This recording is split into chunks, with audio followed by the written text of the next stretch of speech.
नमस्कार, बहुत स्वागत आपका। आप देख रहे हैं आपकी बात छत्तीसगढ़ में। हूं अभिलाष मिश्रा। छत्तीसगढ़ में आज उस बात की चर्चा हो रही है जिस पर पूरे देश में बवाल मचा हुआ है। मामला कुणाल कामरा का है, कॉमेडियन हैं और उन्होंने फिर से एक विवादित टिप्पणी कर दी, विवादित कविता पढ़ दी, विवादित बयान दे दिया, जिसके बाद शिवसेना के जो कार्यकर्ता थे उन्होंने स्टूडियो में जाकर तोड़फोड़ की और उनके खिलाफ एफआईआर हुई है। कहा जाता है कि शिंदे को लेकर के उन्होंने जो बयान दिया, जो बातें कही, वो बहुत ही ज्यादा आपत्तिजनक है और इसीलिए उनके खिलाफ ये गुस्सा फूटा है। उधर कुणाल कामरा का कहना है कि मैं माफी नहीं मांगूंगा, मैं कोई डरने वाला इंसान नहीं हूं जो बेड के नीचे छिप जाऊं। अगर कोर्ट कहेगा तो मैं सोचूंगा, लेकिन अभी तो मैं माफी नहीं मांगूंगा। अब इस पूरे मामले पर कहीं ना कहीं सियासत हो गई है। एक तरफ कांग्रेस और दूसरे विपक्षी दल हैं जो बीजेपी पर तानाशाही का आरोप लगा रहे हैं, और उधर बीजेपी और सहयोगी दल हैं या शिवसेना है, जो शिंदे शिवसेना है, उसकी अगर बात की जाए तो वो कुणाल कामरा जैसे लोगों को विपक्ष का एजेंट बताकर बार बार बिलो दी बेल्ट वार करने का आरोप लगा रही है। क्या कहा था कुणाल कामरा ने, क्या कुछ नहीं कहा था, ये भी आपको सुनाएंगे, लेकिन उस पर क्या सियासत हो रही है इस पर भी होगी चर्चा। शुरू करते हैं आपकी बात। जी हां, आपकी बात में हम सबसे पहले आपको क्या सुनाएंगे, क्या दिखाएंगे, तो उसमें जाहिर सी बात है कि पहले वो बयान सुनने पड़ेंगे, वो दृश्य देखने पड़ेंगे जहां पर ये पूरी विवाद शुरू होता है। तो जरा मैं अपने पीसीआर से दरख्वास्त करूंगा कि ये कविता जो है इसको एक बार हमारे दर्शकों को पहले सुना दें, फिर हम शुरू करते हैं डिबेट। जो इन्होंने महाराष्ट्र की इलेक्शन से किया है ना भाई साहब, बोलना पड़ेगा। यहाँ पे इन्होंने पहले क्या किया, शिवसेना बीजेपी से बाहर आ गई, फिर शिवसेना से बाहर आ गई, एनसीपी से बाहर आ गई, एक वोटर को 9 बटन दे दिए, सब कंफ्यूज हो गए। चालू एक जन ने किया था, वो मुंबई में एक बहुत बढ़िया डिस्ट्रिक्ट है थाने, वहाँ से आते हैं। थाने की रिक्शा, चेहरे पे दाढ़ी, आंखों में चश्मा, हाय। थाने की रिक्शा, चेहरे पे दाढ़ी, आंखों में चश्मा, हाय। एक झलक दिखलाए कभी गुवाहाटी में छुप जाए, मेरी नजर से तुम देखो गद्दार नजर वो आए। थाने की रिक्शा, चेहरे पे दाढ़ी, आंखों पे चश्मा, हाय। मन तो ये जाहिर सी बात है कि ये पूरा विवाद हुआ और इस पर आगे बहुत कुछ उन्होंने कहा है जो आपत्तिजनक है। इसी मुद्दे पर शुरू करते हैं आज आपकी बात।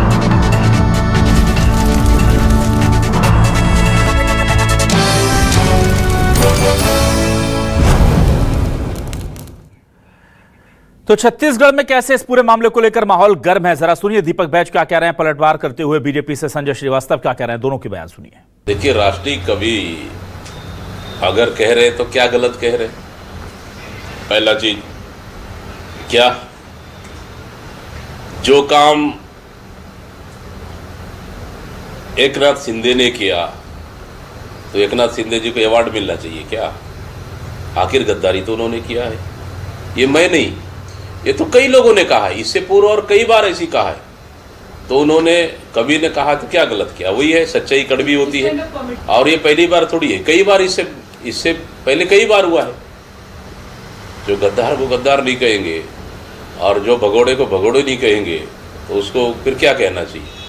ये सर्टिफिकेट दीपक बैज देंगे क्या, या ये सर्टिफिकेट वो कॉमेडियन देगा क्या? तो मुझे लगता है एक मर्यादित भाषा का उपयोग करना चाहिए। कॉमेडी होती है लेकिन एक मर्यादित तरीके से होती है।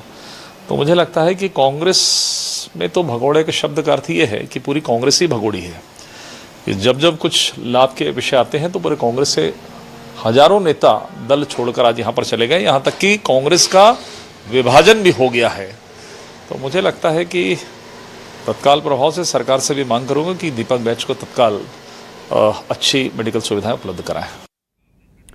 क्या है हमारे सवाल लेकर आ रहे हैं आपके सामने। हमारे आज के सवाल ये रहे आपके सामने। सवाल क्या है, बहुत सिंपल से सवाल है। देखिए, कॉमेडी के कामरा का ये कैसे बोल, सियासत आउट ऑफ कंट्रोल, कलाकार को चुप कराना आसान, नेता बोले तो नहीं होता घमासान, ये भी बड़ा सवाल है।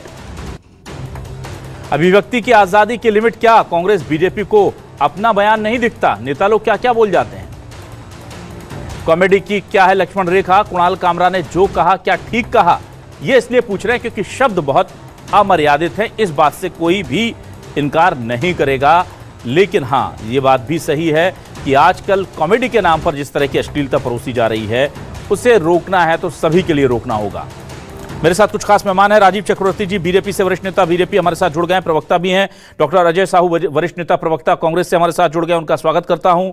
साथ ही साथ बाबूलाल शर्मा जी वरिष्ठ पत्रकार हमारे साथ जुड़े हैं, और Priyanka Rana social media influencer हमारे साथ जुड़ गई हैं, उनका भी बहुत स्वागत करता हूं। सबसे पहले प्रियंका, आपके पास आता हूं। प्रियंका, फ्रीडम ऑफ एक्सप्रेशन, अभिव्यक्ति की आजादी, क्या उस दायरे को पार कर गए कुणाल कामरा? और वो खास तौर से एक पार्टी, एक वर्ग को टारगेट जिस तरह से लगातार करते हैं, तो क्या हम उन्हें कॉमेडियन कहें या हम उन्हें पॉलिटिकल एजेंडा लिया हुआ कोई, कहते हैं ना कि हिडन मेंटलिटी वाला कोई शख्स कहें? कैसे देखें हम उन्हें? जी बिल्कुल, देखिए अभिव्यक्ति की आजादी ये नहीं है कि आपके मन में जो कुछ भी आए वो आप बोल दें। किसी के भी प्रति आप कुछ भी विचार रखते हो तो, लेकिन इसका मतलब ये नहीं है कॉमेडी का उस पे चश्मा लगा करके आप सबको दिखाएंगे कि भाई जो आप कहना चाह रहे हैं वो सही है। क्योंकि अभी आपने थोड़े दिन पहले ही रणबीर अलाहाबादिया और समय रैना के जिस तरह के स्टेटमेंट थे वो भी सुने होंगे, तो क्या उसको भी कॉमेडी कहा जाएगा? और यहाँ पर अगर आप राजवंश या फिर राजकुमारों को सपोर्ट करते हैं कि भाई इसी तरह परिवारवाद होना चाहिए, तो आप गद्दार कहिए। आप ये बताइए, तो शिवसेना पहले बीजेपी के साथ अलायंस के साथ इलेक्शन जीती थी, तो फिर बाद में अलग हो गए, तो फिर सारे लोग गद्दार हो गए। तो देखिए राजनीति में ये सारी चीजें होती हैं, लेकिन राजनीति में आप कुछ भी बोल देंगे, किसी की भी इज्जत के ऊपर इस तरह से आप वार करेंगे, तो फिर आप भी तैयार रहिए। हालांकि मैं हिंसा का सपोर्ट नहीं करती हूँ, तोड़फोड़ करना गलत बात है, कार्रवाई होनी चाहिए, लेकिन फिर आपने जो बोला उसके ऊपर मानहानि होगी, उसके लिए भी आप तैयार रहिए। क्योंकि जिस तरह की चीजें आप बोल रहे हैं, जरूरी नहीं है कि जो आप सोचते हैं वो पूरा देश सोचेगा और उसके ऊपर आपका कोई विरोध नहीं करेगा। ठीक है, चलिए मैं जल्दी से इस पूरे मामले को लेकर के आता हूं राजीव चक्रवर्ती जी आपके पास। राजीव जी, क्या कहेंगे आप? ये जो मामला है, कुछ कॉमेडियन ने कहा जाता है या कुछ कलाकार होते हैं, वो अब कलाकार भी पार्टीज के अंदर बट गए हैं। तो कोई कलाकार है जो आप बार बार टारगेट उनको बीजेपी कर लेती है, वो बीजेपी को कथित तौर पर टारगेट कर लेते हैं, और कुछ कलाकार हैं जो आपकी मेंटेलिटी को फेवर करते हैं, तो वो भी ऐसे अपशब्दों का प्रयोग करके कांग्रेस या उनके नेताओं को उल्टा सीधा कह देते हैं। क्या कहेंगे इस पूरे मामले को लेकर आप? देखिए, सबसे पहले तो आपत्तिजनक है कि कांग्रेस अध्यक्ष दीपक बैजी ने कहा राष्ट्रीय कवि, तो कॉमेडियन राष्ट्रीय कवि नहीं है। उन्होंने शुरू में ही कहा कि राष्ट्रीय कवि ने कहा तो कुछ सोच समझ कर ही कहा होगा। और दूसरी बात है कि जो विवाद है वो शिवसेना शिंदे ग्रुप के ऊपर है, भारतीय जनता पार्टी के साथ कोई प्रत्यक्ष विवाद नहीं है। लेकिन जैसे कि ये मंच से बार बार कही जा रही है, और प्रियंका जी ने भी सच कहा कि किसी के बारे में अनर्गल कहना, और दूसरा जो उनका जो कंटेंट था अभिलाष जी, कितनी घोर आपत्तिजनक। एक ऑटो वाला, यानी चाय वाला, ऑटो वाला, ये एक ऐसा होगा कि समाज के कोई श्रमिक वर्ग से कोई आए, श्रम करने वाले वर्ग से आए, तो आप उसके ऊपर हंसी ठिठोली करें। यानी दुनिया में केवल अभिजात्य वर्ग को ही अधिकार है कि वो मुख्यमंत्री बन सकता है। दूसरे किसी परिवार या दूसरे किसी वर्ग से अगर कोई श्रम से आए तो उसकी हंसी, एक ऑटो वाला। और तीसरी सबसे बड़ी बात जो एडिट कर दी गई है, आपने अच्छा क्या एडिट किया कि बहुत आपत्तिजनक कि जिस थाली में वो खाते हैं वहां पर क्या किया वो किया। तो ये ऐसा होता है कि कोई क्षेत्रान्वेष की एक भाषा होती है। मुझे याद है एक बार इंदिरा जी ने शंकर वीकली स्टेट के जो कार्टूनिस्ट थे उनको 7 दिन की न्यायिक हिरासत में जो पूरा मामला बना था उन्हें भेज दिया था। उस समय देश में बहुत ये एक राजनीतिक वो हुआ था कि कार्टूनिस्ट ने दिखाया था कि देश पिंजड़े में है, वहां पे हंटर लेके इंदिरा जी खड़ी हुई है। ठीक, तो ये अभिव्यक्ति की आजादी थी। तो यहाँ पर जो कुणाल कामरा ने किया है, किसी व्यक्ति ने पार्टी बदला, तुमने परिवार के साथ गद्दारी की, अब वो तय करेंगे कि गद्दारी क्या होती है, पक्ष क्या होता है। राजनीतिक लोग हैं, अपने अपने जो एजेंडे पर पक्ष या विपक्ष होता है या कॉमन मिनिमम प्रोग्राम पर उनका गठबंधन होता है, उस गठबंधन पर वो मिलते हैं, उस पर व्यक्तिगत छिद्रान्वेष करना, अश्लील शब्द कहना, अमर्यादित शब्द बोलना, तो ये कॉमेडियन की भाषा नहीं होती। कॉमेडियन के नायकर जी भी थे, सुरेंद्र शर्मा जी भी हैं, तमाम ठीक है, चलिए ठीक है राजीव जी, ठीक है, मैं जल्दी से आ जा रहा हूँ। डॉक्टर अजय साहू जी आपके पास, डॉक्टर अजय साहू जी, आपत्तिजनक नहीं होती है। ठीक है डॉक्टर अजय साहू जी, यहां दो चीजें, एक तरफ तो बीजेपी के या समर्थित नेताओं पर टिप्पणी की है, ये एक इतर मामला है, दूसरी तरफ बहुत ही अश्लील शब्दों का इस्तेमाल किया है, गाली गलौज की है। तो इसमें यहां पर यह बात भी बिल्कुल सही है कि आजकल ये बहुत कॉमन है, आजकल ये चल रहा है, लेकिन ये चल रहा है ये क्या करके, क्या कांग्रेस सपोर्ट करेगी इनका, या चूंकि वो इसमें पॉलिटिकल माइलेज लेने का इस पूरे सब्जेक्ट में गुंजाइश है तो वो आप लेंगे और आप कहेंगे कि बीजेपी जो है तानाशाह है, बीजेपी जो है वो लोगों को अभिव्यक्ति की आजादी नहीं दे रही है, क्या कहेंगे आप?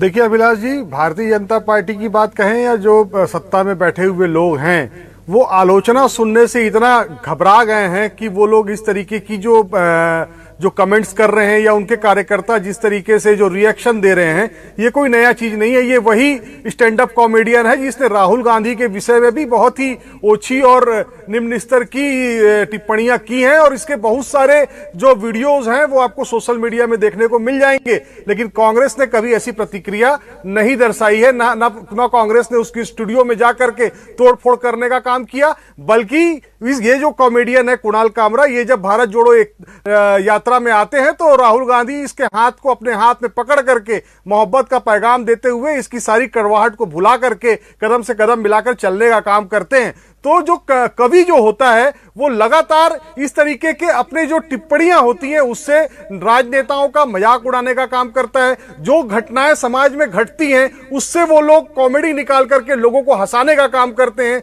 उसको इतना गंभीरता से लेने की आवश्यकता ना तो एक ना शिंदे जी को थी, ना भारतीय जनता पार्टी को थी, और ना उनके जो कार्यकर्ताओं ने स्टूडियो में जाकर के किया, ना उन लोगों को ऐसा कुछ करने की आवश्यकता थी। वो तो एक वाकया था जो आया और चला गया। जो बात अभी मेरे काबिल मित्र कह रहे थे कि ऑटो वाला होना उसके लिए गुनाह हो गया, तो इस देश के अंदर चाय वाला का कॉन्सेप्ट लेकर के कौन आया? कौन व्यक्ति जो है चाय वाले का बेटा हूं है नहीं है, उसने चाय बेचा नहीं बेचा, जिस स्टेशन की वो बात करते हैं वो स्टेशन का और उनका चाय बेचने का कोई कॉम्बिनेशन मिलता हुआ नहीं दिखता है, लेकिन वो ये बोल करके प्रधानमंत्री बन गए। तो इस देश के अंदर इस कल्चर को जिसने शुरू किया है, अगर उस कल्चर को आगे बढ़ाया जाएगा तो आपके पेट में अगर दर्द होता है तो ये यही दर्शाता है कि आपके अंदर आलोचना सहने की शक्ति खत्म हो गई है। अभिलाष जी, कल की एक घटना का जिक्र करना चाहूंगा। कल छत्तीसगढ़ के अंदर बिहार दिवस मनाया गया, और तो और अगर बिहार का राजगीत बजा होता तब तो कोई बात नहीं थी, लोग खड़े होकर के अजय साहू जी उस पर पूरे आधे घंटे की डिबेट कर ली मैंने कल। अजय साहू जी उस पर आधे घंटे की डिबेट कर ली मैंने कल। इनके जो नितिन नवीन है इनके प्रभारी, अजय साहू जी प्लीज आप डाइवर्ट मत कीजिए सर। ना अजय साहू जी ठीक है, वो सब मैंने बता दिया कल। सर आप सब्जेक्ट पर रहिए सर। अजय साहू जी कल अरे भाई अजय साहू जी सुन ही नहीं रहे हैं, लगता है अजय साहू तक मेरी आवाज नहीं पहुंच पा रही है। अजय साहू जी उस पर मेरी कल डिबेट हो चुकी है और मैंने वो भी दिखा दिया कि कैसे सावधान की मुद्रा में सीएम साहब खड़े थे जब नितिन नवीन की तारीफ में गाने बज रहे थे, और यह भी दिखाया कि उसमें से कैसे वीडियो आपने एडिट करके डाला था जब मंच संचालिका ने पहले कहा था कि आप राज्य गीत के लिए सावधान की मुद्रा में खड़े हो जाइए या राज्य गीत के लिए खड़े हो जाइए, तो सारे लोग खड़े हो गए और गलती से वो गाना बजा जिसके बाद सभी असहज दिख रहे थे। तो मैंने कोई एडिटेड वर्जन नहीं दिखाया उसका, मैंने ये भी दिखाया कि हाँ वो खड़े थे, लेकिन क्यों खड़े थे वो भी दिखा दिया। तो उस पर डिबेट कल हो चुकी है। अब मैं बाबूलाल शर्मा जी के पास आता हूं। बाबूलाल शर्मा जी आपके पास आता हूं। बाबूलाल शर्मा जी देखिए, बहुत सीधी सी बात है, अभिव्यक्ति की आजादी और भाषा की मर्यादा और उसके बीच में पॉलिटिकल माइलेज। सर क्या देखें इस तरह की खबरों के बीच हम, और पूरा विपक्ष जब इस मुद्दे पर एक साथ है, तो क्या हम ऐसे लोगों को एंडोर्स नहीं कर रहे हैं जो गाली गलौज के साथ कॉमेडी करते हैं, एक दूसरे पर निशाना साधते हैं? या फिर जब पीएम मोदी खुद को चाय वाला शौक से कह सकते हैं तो कोई शिंदे जी को ऑटो वाला कह रहा है तो उसमें किसी को गुरेज नहीं होना चाहिए? देखिए, सबसे पहले तो ये समझना होगा कि वो कोई कवि नहीं थे, स्टैंड अप कॉमेडियन है और उन्होंने पैरोडी गाना गाया, एक गाने के ऊपर बना करके पैरोडी गाई, और उसमें जो भी कहा कहीं किसी का नाम नहीं लिया। आप बहुत ध्यान से सुन लीजिए उसको, कहीं भी किसी का ध्यान नहीं लिया। लेकिन सवाल ये पैदा होता है उन्होंने अपने ऊपर लिया तो क्यों लिया? सबसे पहला प्रश्न तो यही है कि शिंदे जी ने अपने ऊपर लिया तो क्यों लिया? कुछ बातें उसमें जुड़ती हुई दिखती होंगी उनको। तो एक मैं देख रहा था, एक व्यंग कथाकार थे, उन्होंने एक व्यंग लिखा था, उसके ऊपर बड़ी आलोचना हुई थी। उन्होंने बड़े दुख के साथ अपनी अगली किताब के उसमें लिखा संपादकीय में कि सबसे दुख की बात यह है कि किसी किसी व्यंग्य कृति को लोग अपने ऊपर ले लेते हैं, भले ही वह उस पर किया गया हो न हो। अगर आप पाक साफ है तो डर किस बात का? अगर कोई चोर नहीं तो उसके बगल में खड़े होकर लोग चोर चोर भी चिल्लाएंगे तो क्या फर्क पड़ेगा? लेकिन अगर सचमुच कोई चोर है तो वो घबराएगा, समझ जाएगा कि इशारा मेरी तरफ है। ये व्यंग्यकार लोगों का और ऐसे गीत पैरोडी बनाने वालों का दर्द होता है। और देखिए, मैं तो देख रहा हूँ ना कि एजेंडा बनाकर अगर व्यंग्य करता है कोई, एजेंडा बनाकर माने बार बार आप कितने कवियों को देखिए ना, मोदी जी के खिलाफ कितना कविता करते हैं, आप भी तो देखते होंगे ना अभिलाष जी। कई कवि हैं ऐसे जो इनके खिलाफ बात करते हैं, बहुत सारी चीजें ऐसी कहते हैं जो खैर अश्लील तो नहीं कहता मैं, लेकिन व्यंग्यकारिता होती है इसके अंदर, बहुत तीखा व्यंग्य होता है, बहुत बड़ी बड़ी बातें कह देते। कुमार विश्वास कहते हैं, बड़े बड़े कवि कहते हैं और उनमें पैसा कमाते हैं वो लोग। तो ये स्थितियां जो है, अगर आप एजेंडा लेकर के चल रहे हैं तो निश्चित रूप से अगर आप राजनीतिक व्यक्ति है या आपके पीछे कोई राजनीतिक व्यक्ति आपको मदद कर रहा है और आपको कह रहा है, इसको कह सकते हैं आप, किसी ने कहा भी है भारतीय जनता पार्टी के व्यक्ति ने कि अगर सुपारी लेकर इस तरह का काम करोगे तो मार तो खाओगे। तो ये स्थिति जो है, ये समझना होगा कि आखिर में ये बात क्या थी और क्यों थी, कि इसके पीछे कौन है। और इस तरह के कई व्यंग्य आते रहते हैं। हमने देखा है कि मुख्यमंत्री हमारे विष्णुदेव साय जी का मैंने पिछली बार देखा कि कुमार विश्वास सामने खड़े होकर उन्हीं के ऊपर में व्यंग्य कस रहे थे और ऐसे ऐसे व्यंग्य कस रहे थे कि जो लग भी सकती थी दिल में, लेकिन वो हंस रहे थे। तो ये अपना अपना सोच, अपने अपने विचार का दायरा है, जो अपने तरीके से सोचता है आदमी, अपने ऊपर लेता है। और कोई सोचता है उसको व्यंग्य है, व्यंग्य का अर्थ ही अलग होता है और अलग तरीके से लेता है। जी ठीक है सर। प्रियंका राणा जी आपके पास आता हूं। प्रियंका जी देखिए, यहाँ जो लिबर्टी है फ्रीडम की वो अपनी जगह है, लेकिन जो अब ये मुंबई में, महाराष्ट्र में कोई बड़ी बात तो नहीं है इस तरह के शोज होना और उनमें गाली गलौच होना, तो ऑब्जेक्शन किस पर है? क्योंकि सरकार वहां पर बीजेपी की है। अगर बीजेपी की सरकार में लोग खड़े होकर के दूसरों को मां बहन की गालियां दे सकते हैं और वो रात को ऐसे शोज वहां हो सकते हैं, तो ठीक है, नेता को दे रहे हैं। या तो आप ये तय कर लीजिए कि नेताजी के लिए अलग व्यवस्था और कानून होंगे, या तो ये तय कर लीजिए कि सबके लिए बराबर होगा। तो सबके लिए बराबर होगा तो इसी तरह के मैं आपको 50 दिखा सकता हूं शोज जिसमें खुलेआम गालियां दी जाती हैं, अश्लील शब्दों का प्रयोग किया जाता है। लेकिन चूंकि हमारे खिलाफ हो गया तो यहां पर मर्यादा तोड़ दी गई, अमर्यादित भाषा है। व्यंग्य पर कोई ऑब्जेक्शन नहीं है, अमर्यादित भाषा पर है। अमर्यादित भाषा के तो तय ऐसे थोड़ी किया जाएगा कि बीजेपी के खिलाफ बोला गया तो अमर्यादित है और आम आदमी के खिलाफ बोली गई है तो अच्छी भाषा है। तो उसको सरकार को सोचना होगा ना कि अब, या जो भी सरकारें हैं उनको सोचना चाहिए कि ये चीजें चल कैसे रही हैं खुलेआम। देखिए बिल्कुल, देखिए बात यहाँ पर किसी पार्टी की नहीं है, ना किसी व्यक्ति विशेष की है। बात ये है कि जब आप कुछ भी बोलते हैं तो आप बहुत जिम्मेदारी के साथ बोलिए, क्योंकि आप एक इतने बड़े प्लेटफॉर्म पर बोल रहे हैं जिसको पूरा देश सुन रहा है और बाहर भी सुना जा रहा है। तो अगर मैंने पहले भी एग्जाम्पल दिया, अगर हम पहले जो गलत हो रहा था उसका विरोध नहीं करेंगे तो आगे भी यही सब चीजें होते जाएगी। अगर रणवीर जो इलाहाबादी है उनके खिलाफ कुछ नहीं होता तो वो और भी कुछ इतना अश्लील बोलते हैं कि शायद वो भी चलता रहता है। और व्यंग के नाम पर अब तो चलती फिरती अगर जो महिलाएं जा रही हैं फिर आप उनको कुछ भी बोल दीजिए और फिर कहिए हम तो व्यंग कर रहे थे। तो इस तरह से थोड़ी ना होता है। आपको अपनी जिम्मेदारी समझनी पड़ेगी। आप सोशल मीडिया के एक बड़े प्लेटफॉर्म पर है, बहुत सारे फॉलोवर्स हैं, तो इसी ये नहीं होता है कि आपने कुछ भी बोला और बच के निकल गए। अभी बोला जा रहा था कि जी राहुल गांधी पर भी बोला जा रहा था, अरे हम तो उसका भी विरोध करते हैं। आपको भी करना चाहिए कि अगर कुछ भी एक लिमिट से आगे बढ़ करके किसी के खिलाफ बोला जाता है, चाहे वो कोई भी नेता हो या एक आम व्यक्ति हो, तो वो आपको जिम्मेदारी के साथ बोलना चाहिए। इस तरह नहीं कि तो आपने कुछ भी आया और कह दिया कि जी हम तो व्यंग कर रहे थे, कोई मजाक चल रहा है। आपके ऊपर भी जिम्मेदारी होती है, सभ्यता में रहिए, पूरा समाज आपको देख रहा है। यही चीजें आगे जाकर बच्चे जो आपके फॉलोवर्स हैं वो सीखते हैं। तो इसी चीज का तो रणवीर इलाहाबादी और समय रैना के खिलाफ भी इसीलिए तो इतना ज्यादा विरोध हुआ कि अगर इसी तरह चलता रहा तो फिर तो सभी लोग करेंगे। ठीक है, चलिए राजीव जी आपके पास आता हूं। राजीव जी, ये देखिए क्या कह रहे हैं फडणवीस साहब, जो विवाद के जरिए प्रसिद्धि पाना चाहते हैं, लो स्टैंडर्ड कॉमेडी है उनकी। वो कह रहे हैं विवाद के लिए एकनाथ शिंदे को टारगेट किया, ये सब कह रहे हैं। मुझे ये बताइए, आप चाहे रणवीर इलाहाबादिया हो या दूसरे वो हो, गाली गलौच ये लेफ्ट लिबरल्स और अर्बन नक्सल की चाल है। अब मुझे ये बताइए, लेफ्ट लिबरल और अर्बन नक्सल जिसको सो कॉल्ड वो कहते हैं, अगर लेफ्ट की विचारधारा से जुड़ा कोई आदमी होगा तो क्या उसके साथ मारपीट होगी? विरोध किस बात का, पहले यह तय कर ले बीजेपी और उसके समर्थित संगठन, भाषा का है या विचारधारा का है? विचारधारा का है तो फिर ये फ्रीडम ऑफ स्पीच के दायरे में आता है। भाषा का है तो सिर्फ कुणाल कामरा ही क्यों टारगेट बन रहे हैं? कुणाल कामरा ने इतने लोगों को पहले टारगेट किया, तब आप लोगों ने उन पर कार्रवाई क्यों नहीं की? तब एफआईआर क्यों नहीं हुई? जब आपके नेता को कोई गाली देगा तो गाली है, और जब दूसरों को, पूरी दुनिया को गाली दे रहा है कोई मुंबई में बैठ करके 5 स्टार होटल में शो करके, तो चलने दो भाई, एंटरटेनमेंट टैक्स मिल रहा है हमको, उस पर जीएसटी मिल रहा है ना। इसलिए तो जब अपने घर पर, अपने दिल पर तीर चला तो तकलीफ हो गई। लेकिन वैसे ये खुलेआम गंदगी मची हुई है समाज में, तब कोई किसी को, तब ना सरकार देखती है, केंद्र सरकार ना राज्य सरकार देखती है। और अब जब अपने ऊपर बार हो गए तो अब एफआईआर भी हो गई, तोड़फोड़ भी हो गई। अभिलाष जी, क्या आप इसे उचित मानते हैं कि कोई व्यक्ति कहे कि इन्होंने परिवार के साथ गद्दारी की, थाली में पेशाब किया, पड़ोसी हुई थाली पे? राजीव जी, आप कुणाल कामरा के पुराने सारे एपिसोड देख लीजिए, वो किस तरह की भाषा का इस्तेमाल करते हैं। मैं ये पूछ रहा हूं, तब आप लोग क्यों नहीं उन पर एक्शन लेते? तब महाराष्ट्र सरकार उन पर क्यों एफआईआर नहीं करती? मैं ये कह रहा हूं, मैं मानता हूं गलत बोला है। नहीं, बिल्कुल बिल्कुल।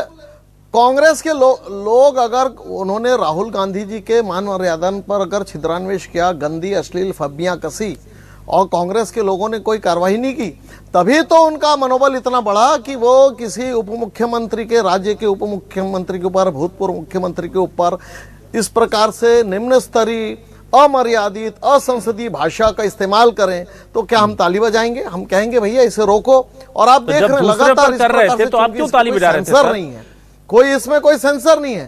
तो यानी हम गलत कंटेंट और अश्लीलता को हम बढ़ावा दे दें, तो ये अगर इसको रोका गया है और शिव सैनिकों ने उसके ऊपर कोई कार्रवाई की, भाजपा के लोग नहीं थे, तो हम उससे कभी भी एक संदेश जाता है कि कभी भी इंसान को मर्यादा में रहकर भाषा की, मैं तो आपको कह रहा हूं, कवि सम्मेलन में मैं स्वयं देखा हूं, अजीत जोगी जी कवियों से आग्रह कर रहे थे, भैया मुझे थोड़ा बख्श देना, आपकी कविताओं की धार चलती रहे।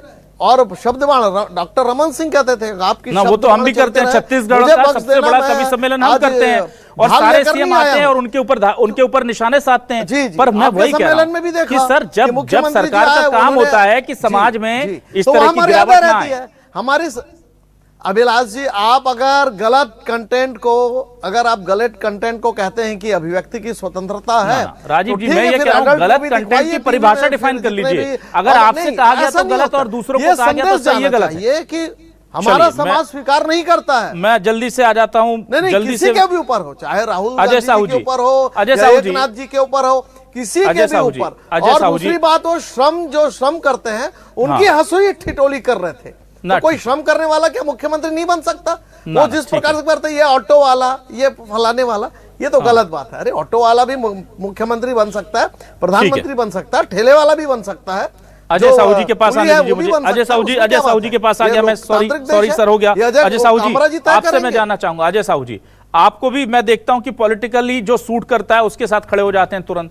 वो राहुल गांधी जी को अपशब्द कहते थे, वो चीफ जस्टिस ऑफ इंडिया को अपशब्द कह चुके हैं, आप एंडोर्स कर देते हैं। क्यों? क्योंकि वो बीजेपी के अगेंस्ट वाली विचारधारा को समर्थन करते हैं ज्यादातर, 99%, इसलिए वो आपको सूट करते हैं। भाई कम से कम मैंने अभी तक किसी कांग्रेस के बड़े नेता को उससे नहीं सुना कि उसमें कई आपत्तिजनक शब्दों का इस्तेमाल किया, उन शब्दों पर हमें भी आपत्ति, वो गलत किया, ये तो कह सकते हैं। लेकिन ये जो आंख बंद करके अंधभक्त समर्थन जो बीजेपी और कांग्रेस करती है अपनी विचारधारा से जुड़े लोगों का, आप भी अंधभक्तों की तरह करते हैं, ये गलत नहीं लगता क्या? अभिलाष जी, अंधभक्त आपने जो कहा ये बिल्कुल गलत है। कुछ अगर स्टैंड अप कॉमेडियन जो है, ये कोई कुणाल कामरा अकेला नहीं है, इसके जैसे बहुत सारे लोग हैं। तो इसकी कोई गाइडलाइन सरकार ने नहीं बनाई हुई है। केंद्र में राजीव जी की सरकार है, राज्य में राजीव जी की सरकार है, डबल इंजन की सरकार है, जो अब 4 इंजन वाली सरकार हो गई है। तो कोई ऐसा कानून ले आए कि ये अभिव्यक्ति की आजादी जो है, आपको कानून नहीं आएगा तो गलत नहीं होगा क्या अजय साहू जी? नहीं करना है। अजय साहू जी, नैतिकता का भी तो तकाजा है। अभिलाष जी, यदि कोई प्रियंका जी की आवाज दीजिए प्लीज, पीसीआर चल रहा है हमारे नाम का इस्तेमाल करके, तो हमारा दिल इतना छोटा नहीं है कि हम उस पर एफआईआर कराने जाएं। अरे उसने तो नाम तक नहीं लिया है, उसने तो केवल गद्दार शब्द का इस्तेमाल किया है। उसने तो प्रधानमंत्री जी की आप भाषा देख लीजिए, जो वो चुनावी रैलियों में जैसी भाषा का इस्तेमाल करते हैं, मुजरा, मंगलसूत्र और गाय की बात करने वाले प्रधानमंत्री की भाषा आपको उचित लगती है? स्टैंड अप कॉमेडियन अगर 2 शब्द कह देता है, उसका घर चल जाता है, तो आपको तकलीफ होती है? तो आपकी सोच संकीर्ण हो सकती है। हम तो खुला दिल लेकर के राजनीति करने वाले खुला लोग दिल हैं। लेकर हमारी सेहत पे के फर्क खुला नहीं दिल पड़ता। लेकर के कभी प्रियंका अजय जी ने- कामरा प्रियंका जी ने हिमाचल बहुत या सारी बातें कर्नाटक कही। में कांग्रेस पर तंज छोटे-छोटे कस लें। कपड़े पहनकर लड़कियां खुला दिल जो लेकर है के कभी सोशल मीडिया कुणाल में कामरा जो हिमाचल या कर्नाटक जो में तंज कस लें कांग्रेस पर, फॉलोअर फिर बुला पता रही चलेगा है। आपका दिल कितना तो खुला उस हुआ पर है। इनका चलिए मैं दिल बाबूलाल के गौर जी के पास आता हूँ फाइनल वोटों कमेंट से के जो लिए। है, वो सिल बाबूलाल जाते शर्मा जी के पास। लेकिन अगर बाबूलाल कोई शर्मा जी माफी चाहूंगा, आपके पास आ रहा हूँ। बहुत सब कमेंट समय कम बचा है, बाबूलाल शर्मा जी के पास आने दीजिए मुझे। टिप्पणी करेंगे। ठीक है बाबूलाल शर्मा जी, मुझे ये बताइए। स्टैंड-अप कॉमेडियन क्या बोलेगा ये आप ठीक तय है ठीक करेंगी। है, ना ना ये आप तय करेंगी। ना ना ये आप तय करेंगी। ठीक है, वो क्या आप- बोलेगा? ना, ना। लड़कियां क्या पहनेंगी? वो अच्छा लड़कियां अच्छा तय करेंगी। अच्छा बाबूलाल शर्मा जी कुछ बोले, आप लोग तय कर लें तीनों। तो आप लोग तीनों अगर मुझे अभिव्यक्ति की आजादी का इस्तेमाल करने दें तो बाबूलाल शर्मा जी भी कुछ बोल लें। बाबूलाल शर्मा जी को भी अभिव्यक्ति की आजादी है कि नहीं, ये बताइए। बाबूलाल शर्मा जी को है क्या थोड़ी बहुत अभिव्यक्ति की आजादी? अजय जी, सुपारी ली है क्या? अजय जी क्या आप इसे भी सुपारी लिबर्टी ली ऑफ है? फ्रीडम नहीं देंगे? अजय जी आप बाबूलाल शर्मा जी को लिबर्टी ऑफ स्पीच दे दीजिए उन्हें प्लीज। माफी चाह रहा हूं बाबूलाल शर्मा जी, अब आपके पास आ रहा हूं मैं। तीनों ने आपको बड़ा समय दे दिया है, थोड़ा सा कम रहेगा, मैं माफी चाहूंगा। लेकिन शर्मा जी मैं आपसे ये जानना चाहता हूं, ये जो पॉलिटिक्स चल रही है, पॉलिटिकल रोर चल रहा है, और दूसरी तरफ ये जो हमारा गिरता स्तर चल रहा है, रणवीर अलावादिया से लेकर कुणाल तक, ये जब जोक्स करते हैं तो जोक्स के बीच में भर भर के गालियां देते हैं और बेवजह की गालियां देते हैं जिसकी जरूरत भी नहीं है। इसको लेकर सरकार क्यों दिशा निर्देश नहीं दे देती, क्यों एक अच्छा रूल रेगुलेशन नहीं बना देती ताकि बार बार इस तरह की चीजें ना हो? देखिए, मैं व्यक्तिगत रूप से इस तरह के गाली गलौज के बंद होने के पक्ष में हूँ। अश्लीलता बंद होनी चाहिए, किसी भी पक्ष में हो, किसी भी तरीके से हो। लेकिन देखिए, सामान्यतः जो है, आप मेरे बात को पॉलिटिकल भी समझ सकते हैं, मैं इसमें एक इशारा करते हुए बोल रहा हूँ कि ये मामला क्यों उठा। सामान्यतः हिंदू संस्कृति में मर्यादा का बड़ा महत्व है, आप समझिए। अश्लीलता का उसमें बिल्कुल स्नान नहीं है, और यही कारण है जो भी अश्लीलता होती है वो पर्दे के पीछे होती है। हमारे समाज में जब भी कभी आप देखेंगे कोई भी अश्लीलता जो है वो पर्दे के पीछे रहती है। गाली गलौज वास्तव में बंद होना चाहिए, ऐसा नहीं होना चाहिए कि इस तरह से। लेकिन क्या है, अगर राजनीतिक महत्व से कोई कर रहा है, राजनीतिक दृष्टिकोण से व्यंग कर रहा है, तो वो एक बार बर्दाश्त हो सकता है टिप्पणियों जैसा। लेकिन अगर व्यक्तिगत कोई व्यक्ति आ जाता है वो जो ठीक नहीं लगता है। लेकिन एक प्रश्न जरूर पैदा होता है इसमें कि एकनाथ शिंदे जी ने कैसे समझा कि ये मुझे ही कहा जा रहा है। मैंने पूरा सुना, उसमें कहीं नाम नहीं लिया गया है, इसलिए उन्होंने अपने ऊपर कैसे लिया, कौन सी चीज उनसे जुड़ती हुई थी, उसको जब वो बताएंगे जनता को तो जनता सोचेगी। जनता तो अभी यही नहीं समझ पा रही है कि एकनाथ शिंदे पर कौन सी चीज, कई लोगों को नहीं मालूम कि वो रिक्शा चलाते थे, या कई लोगों को नहीं मालूम उनके जो सिम्टम्स जो बताए गए हैं वो उनको मालूम है। जनता बहुत बड़ी संख्या में नहीं जानती कि एकनाथ शिंदे का वास्तविक जो जीवन है वो क्या है। कुछ लोग जानते हैं, पॉलिटिकल लोग जानते हैं, उनको खुद को मालूम अगर है था तो उसको बुरा लग गया। ये स्थिति जो है ये उनके सामने आई। सवाल ये है कि आपने इशारे की भाषा को अपने ऊपर लिया क्यों, और क्यों इतना बड़ा बयान और इतनी बड़ी बातें सामने आई। निश्चित रूप से इसमें राजनीतिक पक्ष ज्यादा प्रबल है, और हिंदुत्व में, हिंदू की संस्कृति में मर्यादा का बड़ा महत्व है। उस मर्यादा को उठाने का प्रयास है। आप ये कहेंगे कि विरोध नहीं कर सकते हैं, बिना नाम लिए आप किसी के ऊपर अभद्र टिप्पणी करें और ये कह दें कि जी आपने अपने ऊपर क्यों लिया, मैं तो व्यंग कर रहा था, किसी और पर कर रहा था, ये सही है? कैसे पता लगेगा, कैसे पता लगेगा कि शिंदे जी के ऊपर किया था? बताइए ना मुझे, आप बताइए। नहीं, क्योंकि मैं महिला हूँ ना, क्योंकि महिला हूँ, और कितनी बार ऐसा होता है रोड पे चलते हुए, चलते फिरते जो रोमियो टाइप्स लड़के होते हैं ना, अभद्र टिप्पणी करते हैं, और ये पता चलता है सर, ये पता चलता है कि किसके ऊपर की जा रही है। तो अश्लीलता और जो ये व्यंग के नाम दे करके कुछ भी कहा जाता है ना, उसको सभ्य तरीके से ही बोलना चाहिए। नहीं, आप कुतर्क दे रही हैं, तर्क नहीं है ये, कुतर्क है ये। ठीक है, चलिए समय खत्म हो रहा है। आपको तर्क लगेगा ना, आप कुछ भी कह करके निकल जाएंगे, ये कोई बात नहीं होती है। मुझे आपका तर्क लग रहा है।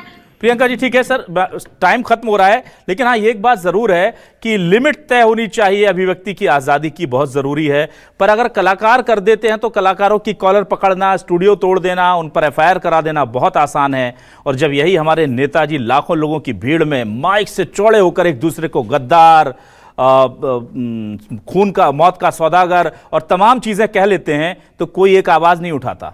क्यों? क्योंकि इस देश में राजनेताओं के लिए और आम लोगों के लिए नियम कानून कहने को तो एक हैं, पर वास्तव में बहुत अलग हैं। यह भी सोचना होगा कि जब नेता बोलते हैं तब ऐसा विरोध क्यों नहीं होता, और नेताओं के लिए भी क्या कोई अभिव्यक्ति की आज़ादी को लेकर अंकुश लगना चाहिए? कलाकारों पर तो ज़रूर लगना चाहिए और सख्त होना चाहिए, सभी लोगों पर होना चाहिए, पर ये सिर्फ नेताओं को जो इम्यूनिटी मिली हुई है उस पर भी सवाल उठते हैं। बहुत शुक्रिया राजीव चक्रवर्ती साहब, डॉक्टर अजय साहू जी, बाबूलाल शर्मा जी, प्रियंका राणा हमारे साथ जुड़ने के लिए, वक्त देने के लिए। न्यूज़ 24 का बहुत बहुत शुक्रिया आपको, तमाम दर्शकों को शुक्रिया। नमस्कार।